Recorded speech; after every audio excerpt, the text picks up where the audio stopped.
प्रिय पाठकों, पिछली श्रृंखला में हमने देखा कि जिस समय पूरा अयोध्या जो है वह भगवान राम के राज्याभिषेक की खुशियां मना रहा था, उनके राज्याभिषेक की तैयारी कर रहा था, खुशी में डूबा हुआ था।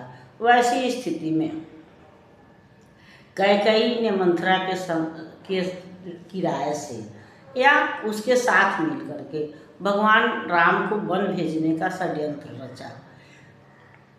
वैसे तो यह देवताओं की इच्छा थी, या वह राष्ट्र भक्ति ही उसको कहेंगे कि हम यह जानते हैं कि भगवान राम अगर अयोध्या के राजा बन जाते तो वो चक्रवर्ती सम्राट हो सकते थे, लेकिन भगवान नहीं बनते। भगवान बनने के लिए उनको वन जाना था, वन की कठिनाइयों को झेलना था, या जितने भी तपस्वी ऋषि मुनि जो थे, जो उनकी प्रतीक्षा कर रहे थे, उनको दर्शन देना था, उन अधूरे कार्यों को पूर्ण करना था, या जंगल को जो है वह उनके लिए निरापद बनाना था, जहाँ पर कि वो शांतिपूर्ण अपना यज्ञ हवन कर सके। क्योंकि राक्षस जो थे, जिनकी राजधानी तो लंका में थी, लेकिन वे वहाँ से आकर के ऋषि मुनियों को जो है वह परेशान करते थे, तो इसलिए जंगल को भी निरापद बनाना था, ऋषि मुनियों के साधु तपस्वियों के रहने के योग्य बनाना था। तो इस उद्देश्य से, शांति स्थापना के उद्देश्य से, पवित्रता के उद्देश्य से भगवान राम का बन जाना आवश्यक था। तो और इधर राज्याभिषेक की तैयारी हो रही थी। तो हम यह जानते हैं कि जब अगर भगवान राम जो है वह राज्य कार्य में उलझ जाते तो फिर वो वन में नहीं जा सकते थे, वहाँ नहीं जा सकते थे। तो इस उद्देश्य से कहें, राज कल्याण के उद्देश्य से, मानव कल्याण के उद्देश्य से कैकेयी ने अपने ऊपर यह लांछन स्वीकार किया, यह अभियोग स्वीकार किया और आजीवन लांछित रही। लेकिन उन्होंने भगवान राम को वन भेजने का जो है वह प्रस्ताव रखा, या प्रेरणा दी राजा दशरथ से, जिस समय की सारा अवध जो है वह राज्याभिषेक की तैयारी कर रहा है। वैसी स्थिति में माता कैकेयी ने राजा दशरथ से वे दोनों वरदान मांग लिए जो उन्होंने कैकेयी को देवासुर संग्राम में दिया था। वो दोनों वर थे, मांगे उन्होंने कि एक पहला वर तो यह है कि भरत का राज्याभिषेक किया जाए, यानी भरत को राजा बनाया जाए, और दूसरा वर था कि राम जो है वह मुनि वेश धारण करके वन को प्रस्थान करे। वह जब 14 वर्ष बिता करके जब राम अयोध्या आएंगे तभी राजा बन पाएंगे। तो भगवान राम को 14 वर्ष तक वन में निवास करना था, और उसके बाद जब वह आते तब राजा बनते। तो हम यह भी जानते हैं कि सूर्यवंशी जो होते हैं वह वचन प्रिय होते हैं, इसलिए राजा दशरथ ने अपना वचन नहीं तोड़ा, प्राण भले ही छोड़ दिया, और इस तरह से भगवान राम जो है वह वन को गए। और राजा दशरथ इस दुनिया को छोड़ चले, वो स्वर्ग को गए।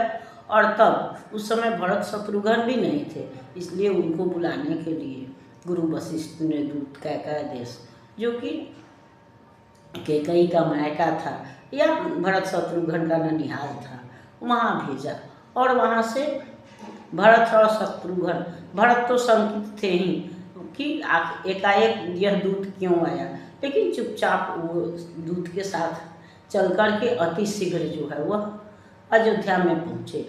और यहाँ पर झुका हुआ कुल ध्वज देख करके, राष्ट्रध्वज, झुका हुआ राष्ट्रध्वज देखकर, या राज्य में जो अपूर्व शांति थी उस शांति को देख करके उनके मन में संदेह उत्पन्न हुआ।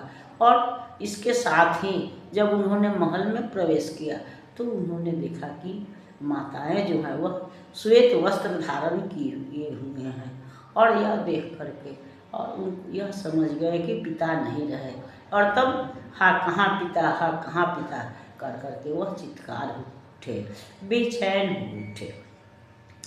फिर तब उन्होंने यह प्रश्न किया कि आखिर राम लक्ष्मण कहाँ हैं। सीता कहाँ है, कौशल्या और सुमित्रा कहाँ हैं, ये सारे कहाँ हैं, घर इतना सुना क्यों है।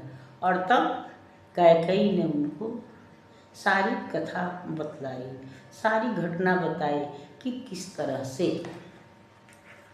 भगवान राम और लक्ष्मण वन को गए और राजा ने जग से प्रस्थान किया। सित वसना कुटिला कैकेयी ने कथा संपूर्ण बतलाई, किस कारण लखन सिया के संग वन को गए रघुराई। यह वन की मधुमय बेला में क्यों उनको वनवास मिला, सगर वंश के राजहंस को जंगल का साम्राज्य मिला। राम राम रटते नृप ने कैसे जग से प्रस्थान किया, प्राण जाई पर वचन न जाई का ज्वलंत प्रमाण दिया। मृदुल वाणी कुटिला कैकेयी ने बेटा से मनुहार किया, हे पुत्र यह राज सिंहासन राजा ने है तुझे दिया।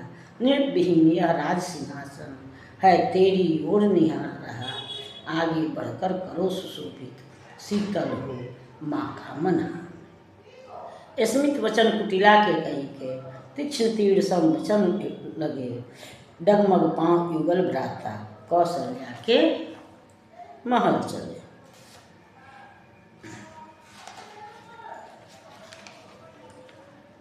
माँ चरणों पर नत है अपराधी तात तुम्हारा, औरों से जग घायल होता हमको अपनों ने मारा।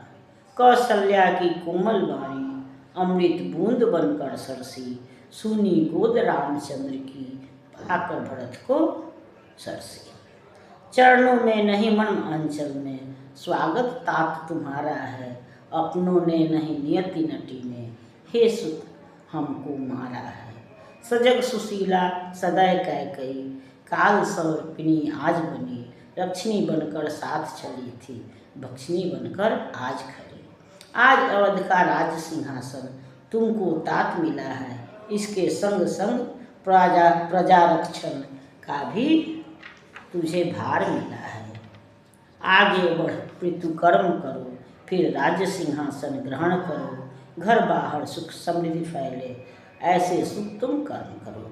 नहीं नहीं यह राज्य भार अग्रज ही ग्रहण करेंगे और उनकी सेवा का व्रत ले हम सब आगे बढ़ेंगे।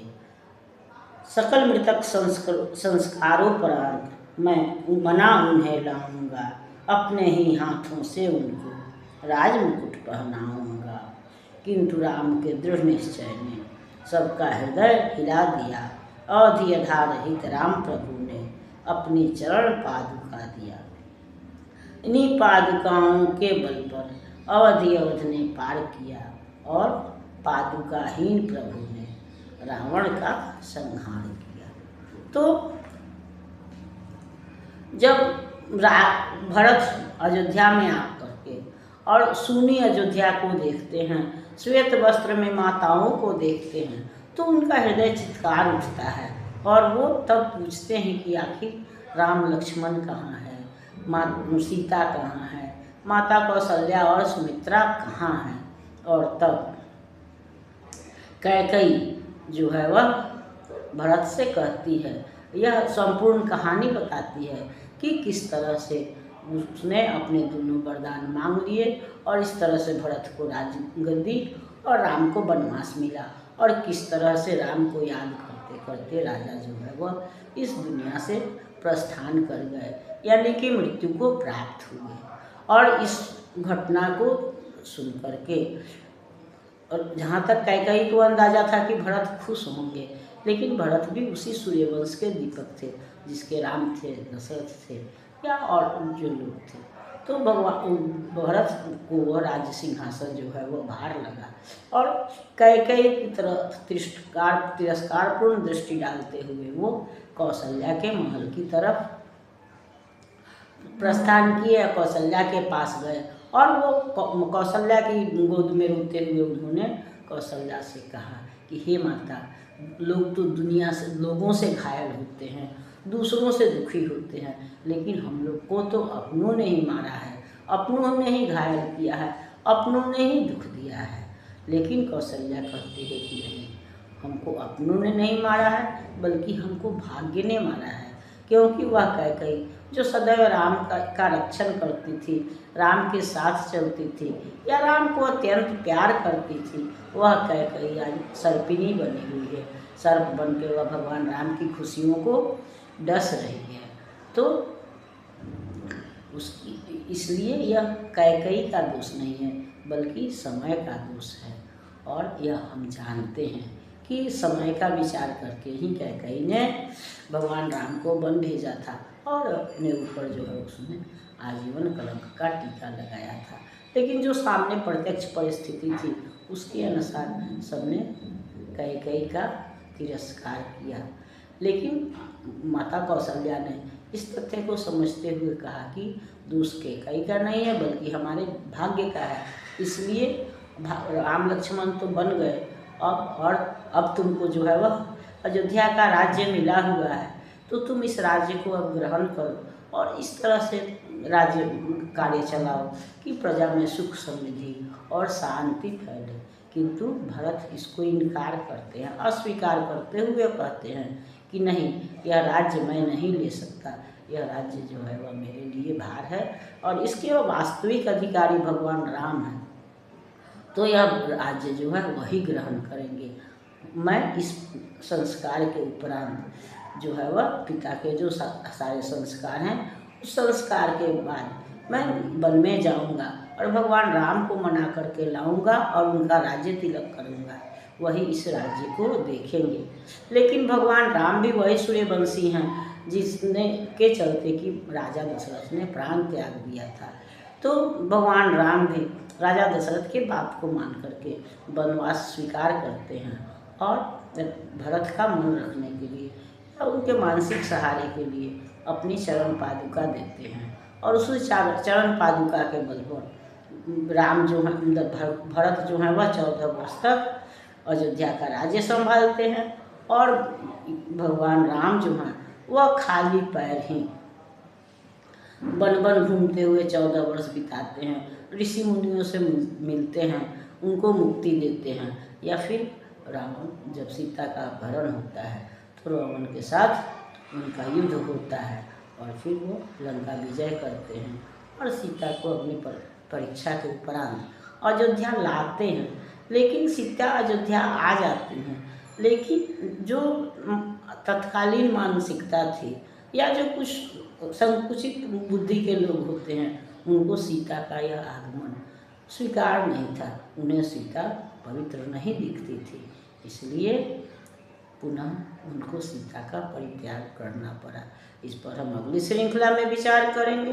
तब तक यह श्रृंखला आपको पसंद आती है तो लाइक कीजिए, सब्सक्राइब कीजिए। मिलते हैं अगली श्रृंखला में, तब तक के लिए धन्यवाद।